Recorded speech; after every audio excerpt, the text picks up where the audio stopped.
Hello dear students and welcome to Knowledge with Anirudh. Today we are going to study exercise 1.2 and question number 1. ठीक है, तो आप लोग भी अपनी बुक को ओपन करके मेरे साथ कनेक्ट कीजिए. हो सकता है इसमें आपको नहीं दिख रहा हो, बस मैं इतना बता रहा हूँ कि मैं कहाँ पढ़ रहा हूँ, आप भी प्रॉपर कनेक्ट कर पाए, इसलिए मैं बुक को रख लेता हूँ. ठीक है, मुझे पता है इस कैमरे से कभी कभी ये बुक के वर्ड नहीं दिखते. ठीक है, क्या क्वेश्चन है? State whether the following statement are true और फॉल्स. आपको कुछ ये स्टेटमेंट है और ये आपको बताना है ये ट्रू है कि फॉल्स है, और जस्टिफाई भी करना है आपके आंसर को. ठीक है, क्यों है ये true false. Right, first question है every irrational number is a real number. Every irrational number is a real number. ठीक है, तो ये फॉल्स है कि नहीं है, चलो अभी समझते हैं. Every irrational number is a real number. देखिए ये होते हैं रियल नंबर. हम लोगों ने प्रीवियस क्लास में बहुत अच्छे से पढ़ा था कि रियल नंबर का जो कलेक्शन है वो किस नंबर से बनता है. तो रियल नंबर का जो कलेक्शन है वो बनता है आपका इरेशनल नंबर और रैशनल नंबर. ठीक है, रैशनल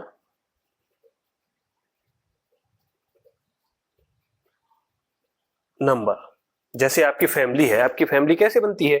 मम्मी पापा और आप, आपके बहन भाई, है ना. इसी टाइप से जो रियल नंबर की फैमिली है, रियल नंबर की फैमिली में वो सारे नंबर आते हैं. कौन से नंबर आते हैं? इरेशनल नंबर और रैशनल नंबर. तो क्वेश्चन क्या बोल रहा है? एवरी इरेशनल नंबर मींस सारे इरेशनल नंबर रियल नंबर होते हैं. सारे इरेशनल नंबर रियल नंबर होते हैं मींस सारे, जैसे मैं अगर एग्जांपल लूं, सारे आपके घर के बच्चे, आपके बहन भाई और आप मिला करके, ठीक है, उस फैमिली के पार्ट हैं कि नहीं है, या आपके जो बहन भाई हैं, मम्मी पापा, सभी उस फैमिली के पार्ट हैं कि नहीं इस रियल नंबर के. तो इसी टाइप से ये इरेशनल नंबर भी रियल नंबर का पार्ट है और रैशनल नंबर भी रियल नंबर का पार्ट है कि नहीं.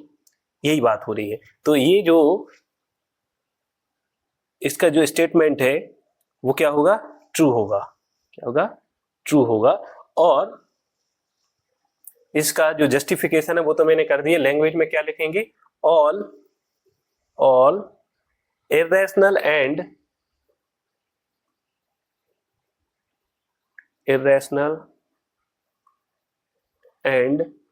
Rational number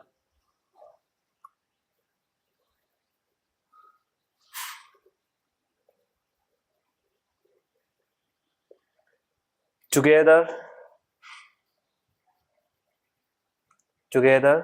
make up the collection of real number. है ना, जो रियल नंबर का कलेक्शन होता है वो इरेशनल नंबर और रैशनल नंबर को मिलाकर के हम जो कलेक्शन बनाते हैं वही तो रियल नंबर होता है. ठीक है ना. अब सेकंड स्टेटमेंट पर सेकंड स्टेटमेंट, इसमें बहुत स्टूडेंट जो है कंफ्यूज हो जाते हैं स्कूल में. Every point on the number line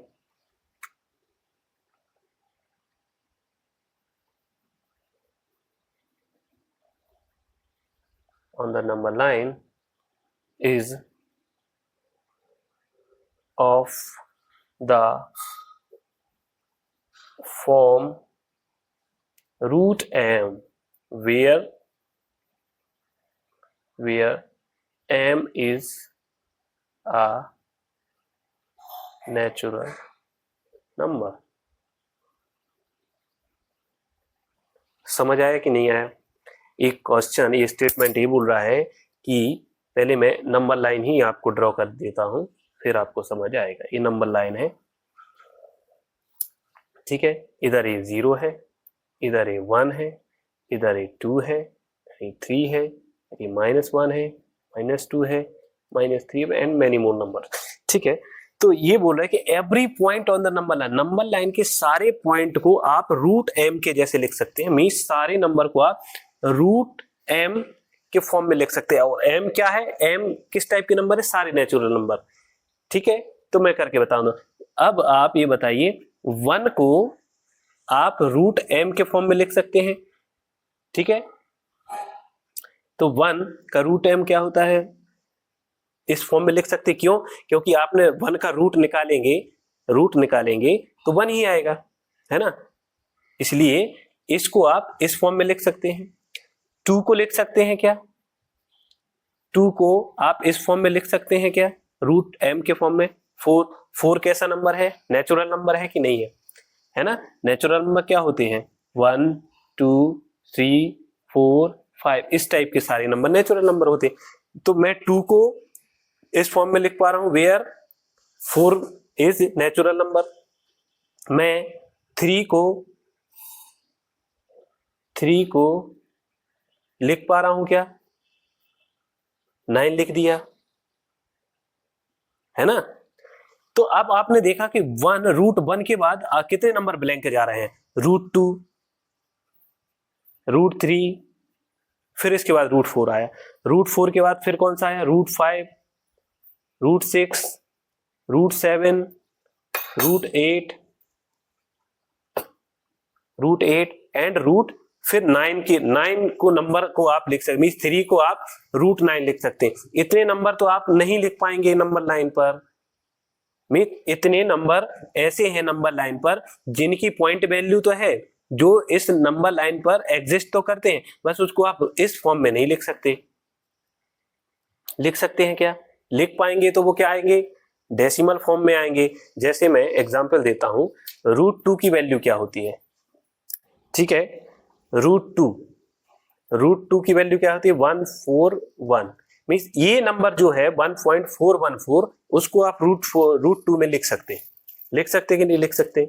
root 3 का वैल्यू क्या होती है, 1.732। मींस इसको आप इस फॉर्म में लिख सकते हैं, है ना। लेकिन रूट 2 और रूट 3 के बीच में इनफाइनाइट नंबर होते हैं, हम लोग प्रीवियस क्लास में बता चुके हैं कि किन्हीं भी दो नंबर के बीच में इनफाइनाइट नंबर्स होते हैं। तो रूट 2 और रूट 3 की वैल्यू क्या होती है, 1.414, रूट 3 की 1.732। तो इसको तो मैं रूट 3 के फॉर्म में लिख पा रहा हूं, इसको मैं भी लिख पा रहा हूं, बट इनके इस नंबर और इस नंबर के बीच में जो इनफाइनाइट नंबर, उसको इस फॉर्म में नहीं लिख पाऊंगा, रूट एम के फॉर्म में। मींस ऐसा कोई नंबर है ही नहीं जिसको मैं नेचुरल नंबर के फॉर्म में लिख पाऊंगा, नहीं लिख पाऊंगा। समझ आई ये बात, कि ऐसा कोई भी इन दो नंबर के बीच में ऐसा कोई नंबर नहीं है जिसको मैं रूट एम के फॉर्म में, मींस जिसके लिए कोई भी ऐसा नंबर हो जो नेचुरल नंबर हो। मतलब 2 और 3 के बीच में कौन सा नंबर है जो इधर आएगा, नहीं आ पाएगा। तो ये क्या हो जाएगा, स्टेटमेंट फॉल्स हो जाएगा। क्या हो जाएगा, फॉल्स हो जाएगा। और आपको लिखना पड़ेगा example between root 2 and root 3 there are infinite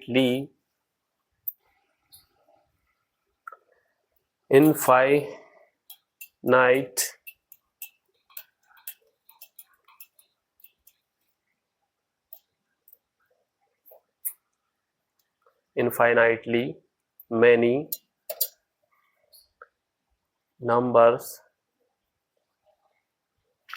and these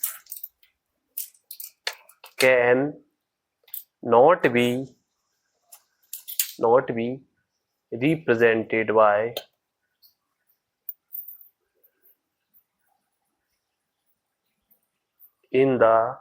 represented in the form root m, where m is a natural. Now next question, every real number is an irrational number. Means सारे जो real number होते हैं वो irrational number होते हैं। अभी first question में क्या किया था कि सारे इरेशनल नंबर रियल नंबर होते हैं, ये बात सही थी, बट सारे real number only irrational number होंगे, ये बात तो गलत है, क्योंकि सारे रियल नंबर इरेशनल नंबर भी होते हैं और रैशनल नंबर भी होते हैं। यदि क्वेश्चन ऐसा हो जाए every real number is an only rational number, तब भी फॉल्स हो जाएगा, या every real number is an irrational number, तब भी फॉल्स हो जाएगा, क्योंकि रियल नंबर तो इरेशनल रैशनल दोनों ही होते हैं ना। तो ये आंसर क्या हो जाएगा, फॉल्स हो जाएगा। क्या लिखेंगे आप इसमें, reason all rational number are also real number. Okay, तो इस क्वेश्चन को हम लोग यहीं पर फिनिश करते हैं। नेक्स्ट वीडियो में नेक्स्ट क्वेश्चन के साथ मिलते हैं। Thank you.